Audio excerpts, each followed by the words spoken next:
perjumpaan Allah dengan Nabi Muhammad SAW, yang mana Nabi Muhammad mendapatkan perintah yang diteruskan kepada seluruh umatnya sampai ila yaumil qiyamah nanti, di mana kita semua diwajibkan untuk melaksanakan sholat 5 waktu. Maka wabarakatuh.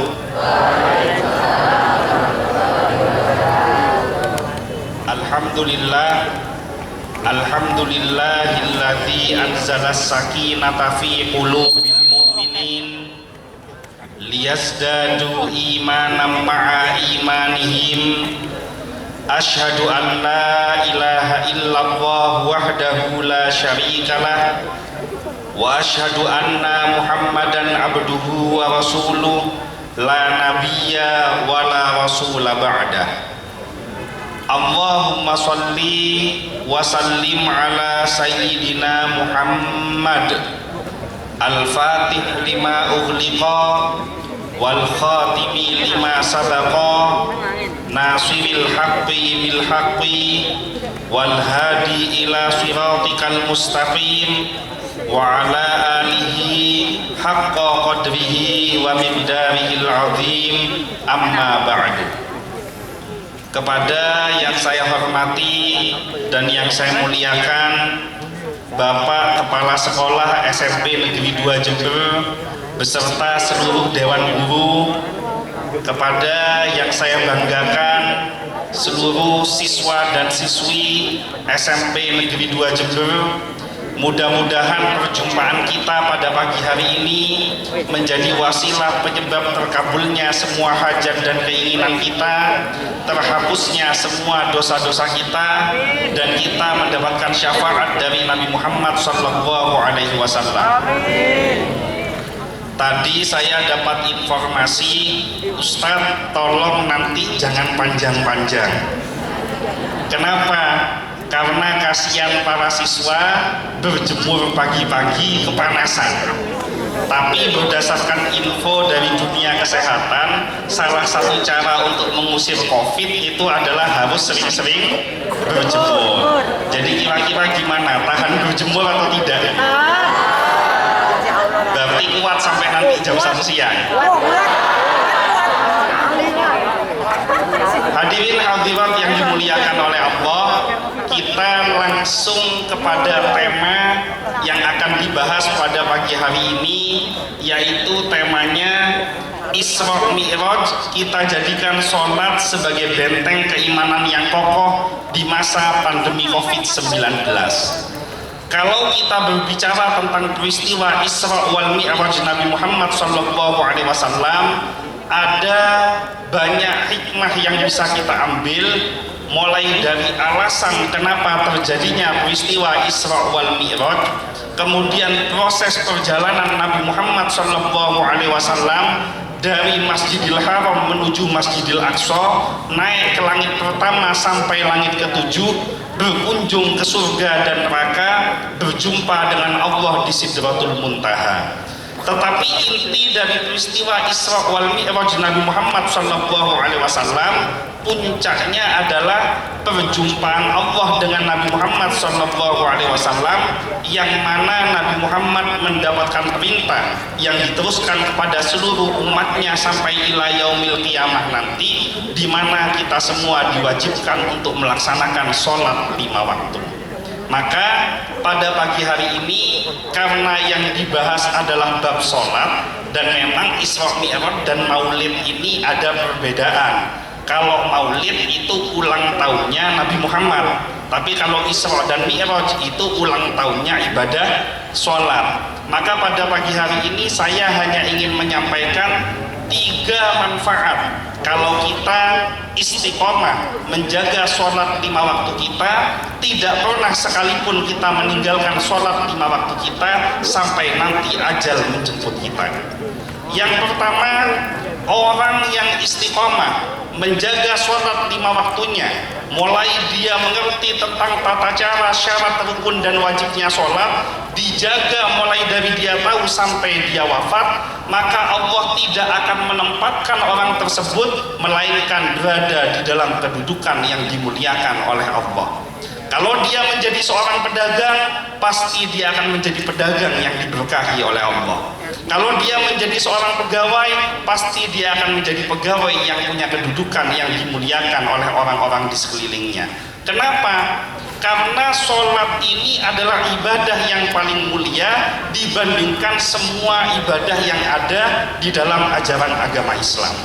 Ketika Allah memerintahkan kita untuk berzakat, pasti perintahnya, wahyunya itu disampaikan oleh Allah kepada Nabi Muhammad melalui malaikat Jibril. Diperintahkan kita untuk puasa seperti ayat yang ada di dalam surat Al-Baqarah, ya ayyuhalladzina amanu kutiba alaikumussyam kama kutiba alal ladzina min qablikum la'allakum tattaqun. Ini ayatnya juga ada perantara lewat malaikat Jibril. Tetapi khusus untuk perintah sholat, perintah ini tanpa ada perantara dari malaikat Jibril, langsung dari Allah kepada Nabi Muhammad SAW. Jadi ini satu-satunya ibadah yang nggak pakai makelar, yang nggak ada perantaranya, langsung Allah kepada Rasulullah. Maka ketika kita melaksanakan sholat 5 waktu, itu sama saja kita memenuhi undangan dari Allah Subhanahu wa Ta'ala. Kita punya kesempatan untuk berkomunikasi langsung dengan Allah, yang ini menjadi keistimewaan umat Islam, yang mana bedanya umat Islam dengan umat di luar Islam terletak pada sholatnya. Jadi kalau ada orang Islam tidak sholat, maka dia tidak ada bedanya dengan orang-orang yang tidak beragama Islam. Sementara orang Islam diberikan keistimewaan. Setiap hari Allah memanggilnya dengan ucapan hayya 'alal falah. Ayo semuanya menuju kemenangan. Ayo semuanya jadi orang yang sukses. Ayo semuanya jadi orang yang mulia. Caranya dengan menjaga sholat 5 waktunya. Maka siapapun yang istiqomah jaga sholat 5 waktunya, apapun masa depan kalian nanti mau jadi apa, pasti Allah akan menempatkan posisi kalian di posisi yang dimuliakan oleh Allah, sehingga di pandangan manusia kalian akan senantiasa mendapatkan kedudukan yang baik. Ini yang pertama. Masih kuat? Dari suaranya tidak meyakinkan sudah. Yang kedua, manfaat menjaga sholat 5 waktu. Orang hidup itu tidak pernah bisa terprediksi. Kadang-kadang kita ditakdirkan menjalani hidup yang bahagia, kadang-kadang di tengah jalan kita ketemu ujian. Kadang senang, kadang susah. Kadang-kadang gembira, kadang-kadang penuh duka. Nah, sholat ini tujuan yang paling utama adalah untuk mengontrol diri kita. Ketika kita berada di dalam posisi yang tinggi, maka jangan sampai kita sombong dengan mengingat gerakan sujud di dalam setiap sholat. Ketika kita berada di dalam posisi yang bawah, mungkin saat ini lagi susah, mungkin saat ini lagi ada ujian, mungkin saat ini lagi ada orang-orang yang ingin mencelakakan kita, barokahnya sholat, angkat tangan mengucapkan Allahu Akbar, maka sebesar apapun masalah yang dihadapi akan terlihat kecil di hadapan Allah Subhanahu wa Ta'ala yang maha besar. Setinggi apapun jabatan kita, kalau waktunya sholat semuanya sama, keningnya harus nempel ke lantai. Mau siswa, mau guru, mau kepala sekolah, mau ustadz, mau kiai, semuanya kalau sholat keningnya harus nempel ke lantai. Itu mengajarkan kepada diri kita supaya kita tidak tinggi hati, supaya kita tidak merasa yang paling hebat, karena semua yang diberikan kepada kita adalah titipan Allah Subhanahu wa Ta'ala. Ini manfaat yang kedua. Manfaat yang ketiga, karena ini situasi sudah mulai tidak kondusif, tanda-tanda dehidrasi, langsung terakhir manfaat yang ketiga. Orang yang istiqomah mengerjakan sholatnya akan dijamin hidupnya di dunia maupun di akhirat. Semua hafal ayatnya. Falyabudu rabba hadzal bait alladzi at'amahum min ju'in wa amanahum min khauf. Siapa yang istiqomah menjaga sholat 5 waktunya, istiqomah beribadah kepada Allah, istiqomah untuk meletakkan keningnya sujud kepada Allah, Allah jamin 2 hal. Yang pertama, alladzi at'amahum min ju'. Kalau seumpama kita diuji kesulitan ekonomi, yang mau dimakan susah, hutangnya banyak, bingung untuk menyelesaikan permasalahan ekonomi, bingung mau minta tolong ke siapa, maka satu-satunya solusi yang paling baik adalah laksanakan sholat, mohonlah pertolongan kepada Allah, maka Allah akan berikan rezeki yang barokah kepada kita. Begitu juga dengan adik-adik, walaupun saat ini kalian belum bekerja, tapi sholatnya kalian itu sama dengan membuka jalan rezeki kedua orang tuanya, sehingga orang tuanya mendapatkan rezeki yang halal. Kalian setiap duduk di antara dua sujud, semuanya berdoa, Rabbighfirli warhamni wajburni warfa'ni warzuqni, minta untuk diberikan rezeki oleh Allah. Karena kalian belum bekerja, rezekinya dari kedua orang tua, maka orang tua diberikan pertolongan dan kemudahan oleh Allah, barokah istiqomah kalian menjaga sholat. Wa amanahum min khauf. Siapa yang istiqomah menjaga sholat 5 waktunya?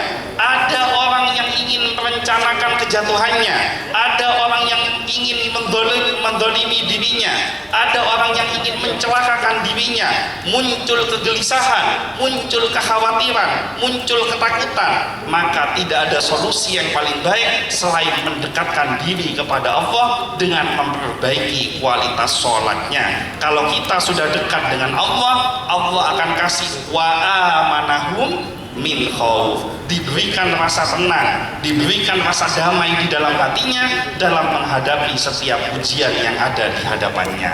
Maka melalui momentum yang sangat mulia ini, apalagi saat ini masa-masa pandemi Covid, di mana banyak orang yang ketakutan, khawatir takut terkena penyakit, khawatir takut meninggal di usia muda, solusi yang paling baik adalah perbaiki kualitas sholatnya. Kalau sholatnya masih bolong-bolong, melalui majelis yang mulia ini, sepulang dari sini bertekad untuk menjaga sholat 5 waktunya sampai wafat. Kalau sudah bisa menjaga sholat 5 waktunya, tingkatkan sholat 5 waktu tepat awal waktu.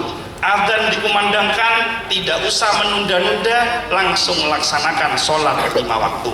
Kalau seandainya itu sudah bisa dikerjakan, maka tingkatkan menjadi lebih baik lagi dengan istiqomah menjaga sholat jamaahnya.